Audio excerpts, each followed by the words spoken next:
പലപ്പോഴും നമ്മുടെ ജീവിതത്തിൽ സ്ട്രെസ്സോ ആങ്സൈറ്റിയോ പാനിക് അറ്റാക്കോ ഇനി അതും അല്ലെങ്കിൽ ഒരു ബ്രേക്കപ്പ് പോലെയുള്ള ഇഷ്യൂ ഉണ്ടാകുന്ന സമയത്ത് നമ്മൾ എന്താ ചെയ്യുക?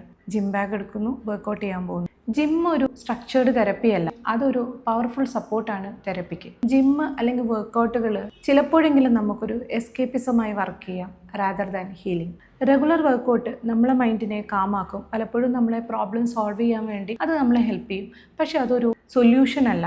കാരണം യഥാർത്ഥ പ്രോബ്ലം കണ്ടെത്താതെ പോകുന്നത് എപ്പോഴും ഒരു പ്രശ്നം തന്നെയാണ്. ആങ്സൈറ്റിക്കുള്ള തെറപ്പിയോ അല്ലെങ്കിൽ പാനിക് അറ്റാക്കോ മറ്റ് റിലേഷൻഷിപ്പ് ഇഷ്യൂസിനുള്ള കൗൺസിലിങ്ങോ ഒക്കെ പ്രോപ്പറായി ചെയ്യുവാണെങ്കിൽ ഉറപ്പായും ഹീലിങ്ങിന് നമുക്കത് ഹെൽപ്ഫുൾ ആയിരിക്കും.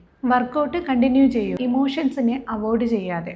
ടോക്ക് തെറപ്പിയോ ജേർണലിങ്ങോ ബ്രീത്തിങ്ങോ ഇനി കൗൺസിലിങ്ങോ നിങ്ങളെ മൈൻഡിനെ കുറച്ചുകൂടി സ്ട്രോങ്ങർ ആക്കി മാറ്റും.